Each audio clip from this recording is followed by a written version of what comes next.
somebody was scamming me. I don't understand. I don't. Crazy.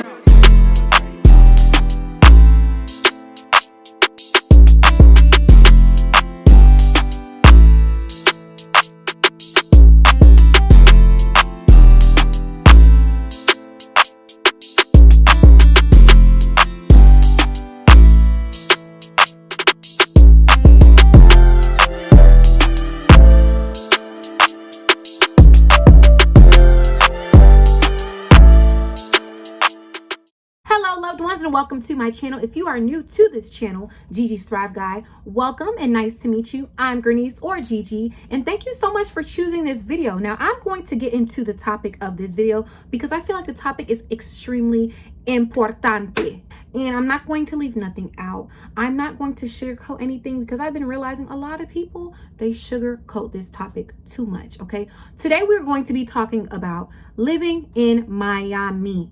Okay, Miami, Florida. So without further ado, let's get it.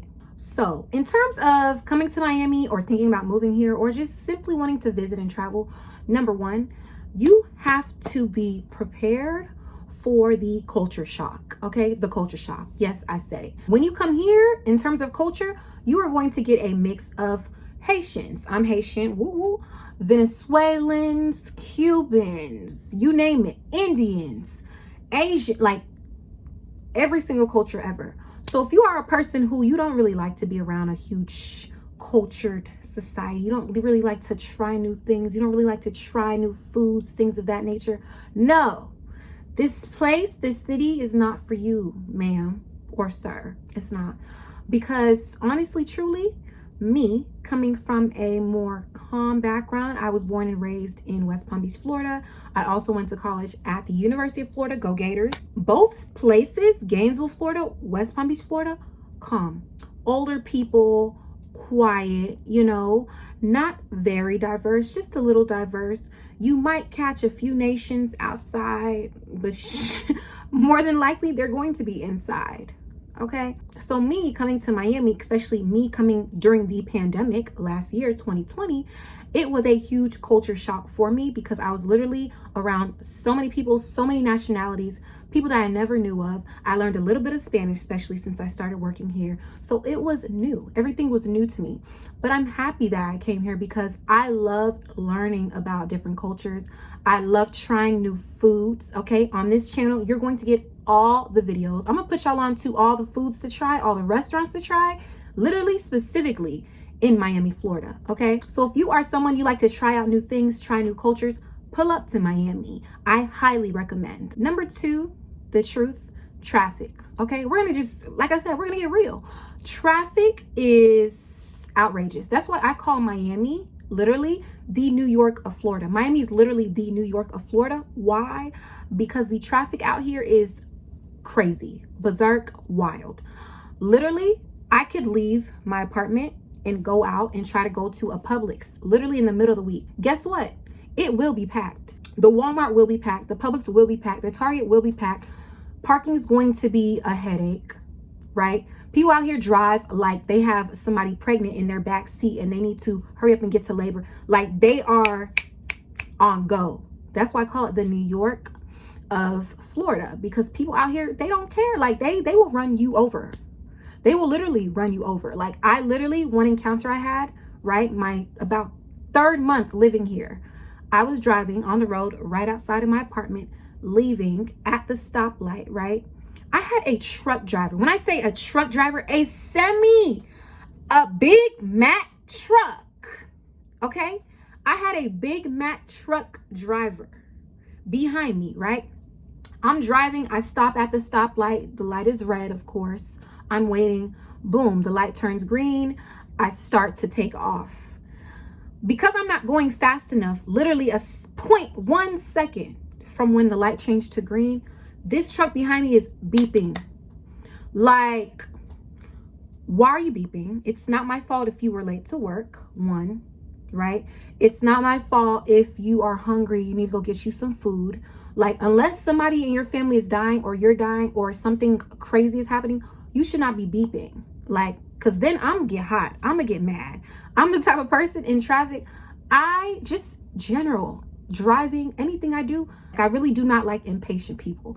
And literally you're going to find all of that here in Miami. So if you are similar to me, no, like this place is going to shake you up to the bones, squeeze you out, and make sure that you get used to the crazy drivers. Like at this point, it's kind of like you have to become them at this point. And it's sad to say, yes, you have to become a race car driver. You have to be in and out like Fast and Furious out here. Like, I don't know if it's because where they were raised in the, states or the actual countries or the actual islands that they were raised on, people drive crazy. But here, they brought it with them, y'all. They brought it with them. So now everyone's like kind of accustomed to it. Side note, the worst place to drive is Hialeah, Florida. Do not drive out there. I'm telling you right now, remember who told you, do not drive in Hialeah, Florida.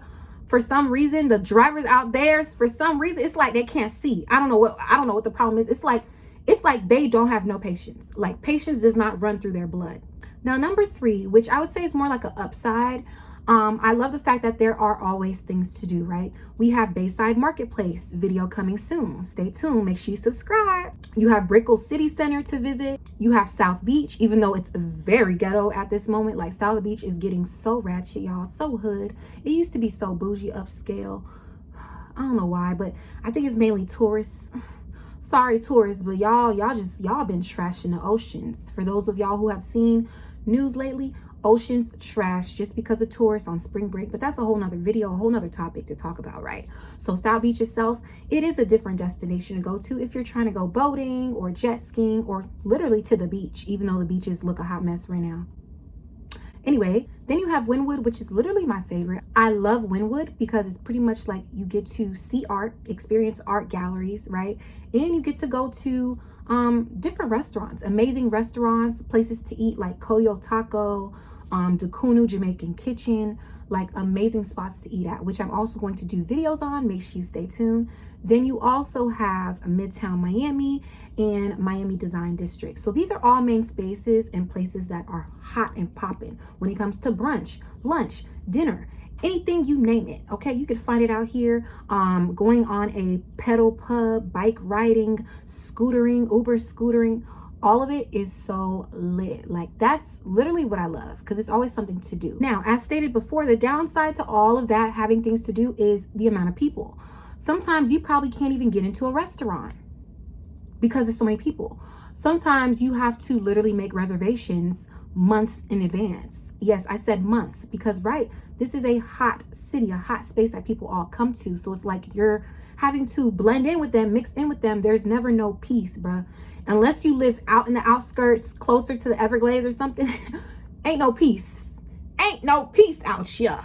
Okay, it's no peace out here. So you really have to be patient when it comes to even going out yourself. If you are somebody who likes to club, you got to be patient because there's always going to be a line.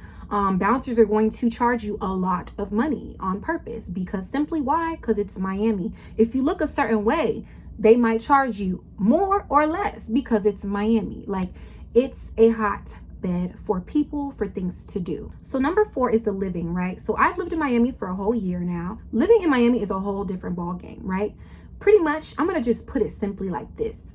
It's either you live in the hood or somewhere that's not as secure for the low, or you live in a nicer area with maybe gates, your community is kept up, things of that nature. Safety, right?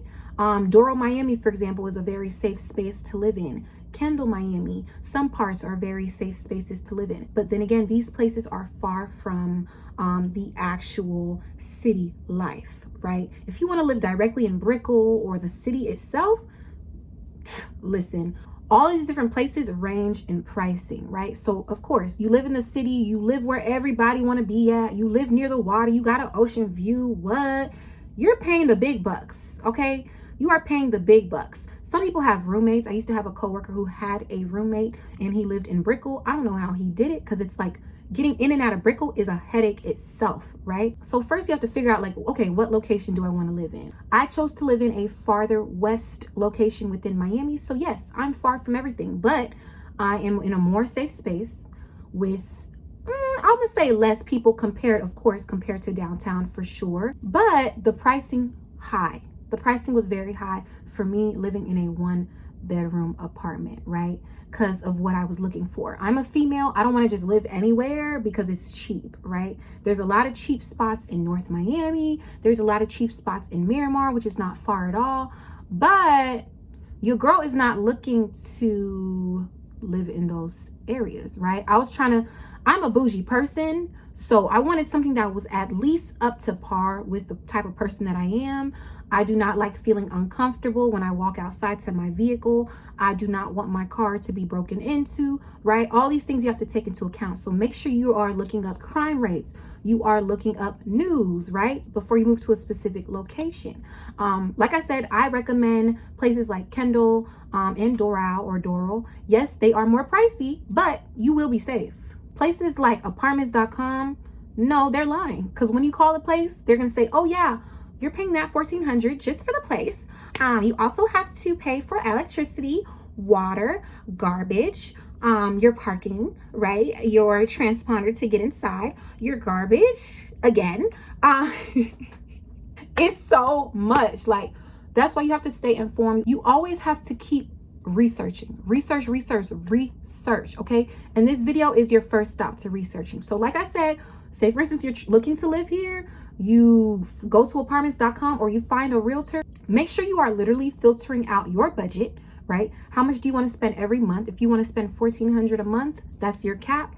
Okay, you are not going to be able to afford certain places, but you can find things like living in a hotel if that's a cheaper option for you, right? These are just different ideas to consider when it comes to living here. Now, another thing that I really like is the fact that anywhere I go, I can network, right? Even with COVID, if I go to brunch, an event, my friend recently had an opening of her shop called Pretty in Reality, period. Y'all go book her to get your hair done, your braids done.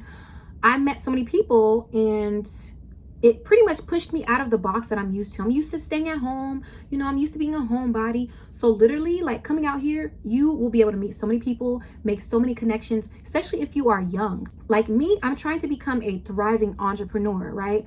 I have a business for branding where I help people build their businesses from the ground up and elevate, right? I'm growing here on YouTube and I plan to not stop anytime soon. Okay, I'm also doing makeup, right? I'm actually in school for makeup. So me being able to meet so many people like along my journey is amazing. So you want that. Like, you only grow when you are outside of your comfort zone. Miami is that spot. Okay, baby? And make sure you actually go out and do stuff and meet people and speak to people. Don't be afraid when you come out here. If you move down here, and even if you're visiting down here, you can network with so many people. Especially if you have a business, always keep your cards on you, your business cards on you. You can even do the whole like scan feature on Snapchat and stuff like that. Because guess what? You always want to be networking with people because you never know who you're going to meet, y'all. You never know who you're going to meet. You never know who you're going to be able to work with in the future. So it's good to be in that environment. Now, lastly, let me just say this straight up. Yes, this is the city of scammers. This is Scam City, as the city girl said, period. This is Scam City. So you must be ready and you must be on your toes at all times, no matter what place you stay in. Why? Because people can scam directly from their phones nowadays, directly from banks. Okay. Side note, I used to go to college with people who were from Miami.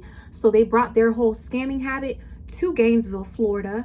And they were pretty much using random card numbers to pay for food at restaurants that we would go to. If that's not dangerous, I don't know what is. Yes, they did not get caught yet, but all I'm saying is when you stay in Miami, you have a credit card or a debit card or whatever, you use ATMs or you go get gas, any simple transaction that you do out here in Miami, yes, it's being tracked, right? I literally had this crazy encounter recently, literally 2 weeks ago, where my bank notified me that my card was being used at different gas stations, at different restaurants. Not my one card, two cards were being used. And these were places that I had gone to in the past, right? Like gas stations, places to eat, restaurants, right? My thing is, why in the heck am I getting a notification that my card was used on this day when I'm all the way in freaking West Palm Beach, Florida or something. I'm not even in Miami this day, and I get 2 notifications on separate days about my card being used. That is crazy to me. I literally had to order new cards. Like, that's crazy to me. So yes, scamming out here is real. People out here really scam. I don't know how they do it. I don't know how they do it, when they do it, what they do it with, but you have to be on your toes. You got to be eyes and ears, everything. So what I would recommend, do not actually use the actual card swipers on anything. ATMs, gas stations, anything. Literally go inside and do your transaction with a person face to face. That way it will be recorded above you, right? And you do not have to worry about no system glitch or nobody messing with the system and doing whatever scam stuff they do out here. Like, it's crazy, okay? You don't think it's true? Try it for yourself, okay? It's scary to me because I've never had any fraud encounters until I moved here to Miami. Somebody was scamming me. I don't understand. I don't. So with all that being said, if y'all want a part 2, let me know, because I have just put y'all onto a whole bunch of stuff. Yes, I talk fast, so if you need to slow this video down, listen, feel free. But anyway, I want to thank y'all for tuning into this video. Make sure you like, comment, and subscribe. You already know who it is. It is Gigi, your girl. And also make sure you follow me on Instagram at gurnice.g. Okay, and as y'all can see, yes, your girl did her makeup. So I also have a makeup page, which is at g.glowpalace. Makeup coming soon in Miami, Florida, and South Florida abroad. So thank y'all so much, and tune in next time. Oh, and make sure you leave a comment below on what more content you want to see, okay?